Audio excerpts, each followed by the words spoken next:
Joining हुई और ये अखिल भारतीय स्तर पर, ऑल इंडिया स्तर पर ये प्रोग्राम चला। सब प्रदेशों ने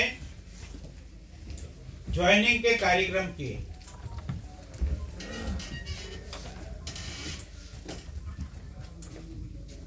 अब जिनको आना है ना, वो रिटायरमेंट किसमें किससे हुई है? SRT।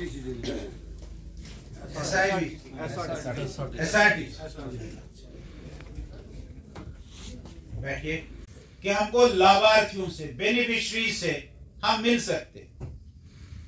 जो बेनिफिशरीज है हमारे शहर में होंगे, हमारे मोहल्ले में होंगे, हमारे बूथ में होंगे, हमारे गांव में होंगे, हमारे जिले में होंगे, हमारे मंडल में होंगे।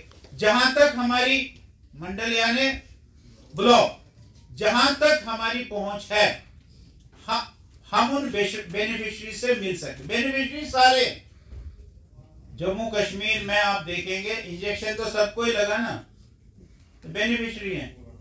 इंजेक्शन किसी को पैसे से तो नहीं लगा। मुझे लगता है कि यहाँ कोई 1% आदमी होगा जिन्होंने पैसे से इंजेक्शन लगाया हो, बाकी सबको फ्री इंजेक्शन लगा। और एक नहीं, दो नहीं, तीन लगे। अगर एक इंजेक्शन की कीमत 3000 रुपए है तो 3 इंजेक्शन की कीमत 9000 रुपए। 9000 के मनकोटिया जी और हमारे नलवा जी और एक बहन है हमारी महिला मोर्चा की, प्रदेश की महामंत्री है। ऐसे 3 कार्यकर्ताओं को हमने ज्वाइनिंग की जिम्मेदारी दी कि यहाँ जम्मू कश्मीर में भी बड़े पैमाने पर हम ज्वाइनिंग करें। पिछले 1 महीने से ज्यादा समय में ज्वाइनिंग हो रही है। 1-2 दिन पहले ही हमारे नलवा जी मोहर से, मैंने इनको पूछा कल कि कितने घंटे लगे थे जाने में, क्या 4 बजे निकला था सुबह और 12 बजे पहुंचा मोहर। मोहर से भी आगे था वो, गुलाबगढ़ में। तो वहां भी इन्होंने कहा कि बहुत बड़ा कार्यक्रम था और 200 से अधिक लोगों ने ज्वाइनिंग, यानी रिमोटेस्ट एरियाज में भी भारतीय जनता पार्टी ने कार्यकर्ताओं ने नए लोगों की ज्वाइनिंग कराई। कुछ हम में से जो इलेक्टेड रिप्रेजेंटेटिव्स थे, कोई पंच था, कोई सरपंच था, कोई बीडीसी था, कोई डीडीसी था, कुछ ऐसे लोग भी थे जिन्होंने चुनाव लड़े थे, किसी कारण से जीत नहीं सके थे। आखिरकार चुनाव में तो एक ही जीतता है। तो चुनाव लड़े थे ऐसे लोग,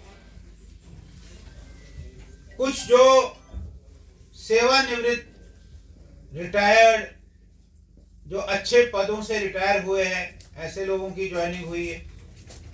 कुछ सोशल एक्टिविस्ट जो सोशली समाज में काम करते थे, ऐसे सब प्रकार के, इसमें महिलाएं भी, पुरुष भी, ओबीसी समाज भी, एससी समाज भी, एसटी समाज भी, सिख समाज भी,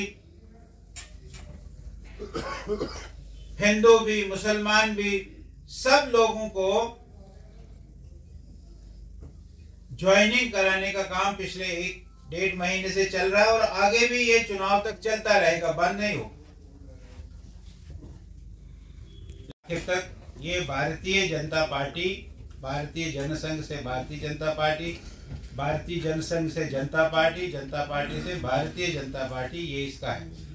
लेकिन भारतीय जनता पार्टी की शुरू से ही 1951 में जब बनी तो शुरू से एक विचारधारा थी, एक आइडियोलॉजी। हम ऐसे ही सत्ता में नहीं है, हम ऐसे ही सत्ता के लिए राजनीति नहीं कर रहे हैं। हमारी एक विचारधारा है, जो विचारधारा आज आप देख रहे हैं, उसको हम बेशक 1951 में इम्प्लीमेंट नहीं कर सके, 1999 में इम्प्लीमेंट नहीं कर सके, 2003 में इम्प्लीमेंट नहीं कर सकते हैं, 2014 में नहीं कर सके, लेकिन 2019 के बाद लगातार जो भारतीय जनता पार्टी का कोर एजेंडा था, आइडियोलॉजी थी, जो भारतीय जनता पार्टी के हर मैनिफेस्टो में हम कहते थे धारा 370 हटाएंगे, धारा 370 हटी, पिक्चर लगी है।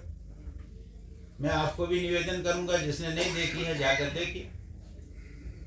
370 हटी तो उसमें है सारा दृश्य उस पिक्चर में। मैंने देख, मैं वैसे फिल्म सिनेमा हॉल नहीं देखता हूँ, लेकिन 370 देखने के 370 मैंने भी देखी। तो 370 हमारा कोर एजेंडा था। इस कोर एजेंडे को हमने आज इस कोर एजेंडे को हमने खत्म करके इस कोर एजेंडे के साथ हम आगे बढ़े। विचारधारा की पार्टी है। बाकी पार्टियों में तो यही है कि भैया हम सरकार में आना चाहिए, प्राइम मिनिस्टर बनना चाहिए, चीफ मिनिस्टर बनना चाहिए। हम ये मानते हैं कि हमको भी प्राइम मिनिस्टर, चीफ मिनिस्टर बनना चाहिए, लेकिन जो चीजें हैं उन चीजों को हमको करना चाहिए। ऐसा हमारा ये कोर एजेंडा है। राम मंदिर बनना चाहिए। लोग कहते थे कि बताते राम मंदिर बनाएंगे, लेकिन तिथि नहीं बताते, डेट नहीं बताते। अब तो डेट भी बता दी, बन भी गया और बड़ी अच्छे तरीके से बन गया। कोई जबरदस्ती नहीं बन गया, सुप्रीम कोर्ट के ऑर्डर से बन गया। अभी रिसेंटली सीए लागू किया। कल्पना कोई कर सकता क्या जो प्रताड़ित हिंदू या सिख या बुद्धिस्ट या जैन माइनॉरिटी जो इन 3 देशों में अफगानिस्तान, पाकिस्तान और बांग्लादेश में प्रताड़ित हुए हैं, रियलिटी है। इसको कोई हम हिंदू मुस्लिम नहीं करना चाहते। 1947 में पाकिस्तान में कितनी संख्या थी सरदारों की और हिंदुओं की? आज क्या है? हिंदुस्तान में 1947 में कितनी संख्या थी मुसलमानों की? आज क्या है? इसको बताने में, इसको समझाने में कोई ऐसा थोड़ी है। रोज आप देखते हैं कि पाकिस्तान में गुरुद्वारे तोड़े जा रहे हैं, मंदिर तोड़े जा रहे हैं, वहां की हिंदू सिख बहनों के ऊपर अत्याचार किया जा रहा है। इसको तो मैं देख रहा था, कल पढ़ रहा था, उमर अब्दुल्ला का स्टेटमेंट था कि रमजान का तोहफा दे दिया बीजेपी ने सीएए का। रमजान का तोहफा, जो वहां प्रताड़ित हिंदू माइनॉरिटीज है वो वहां से बेचारे भाग कर आते तो उनको नागरिकता दी है। नागरिकता किसी की हमने छोड़ी नहीं। और ये कहा कि दिसंबर 1984 तक जो आए हैं उन्हीं को मिलेगी, उसके आगे नहीं मिलेगी।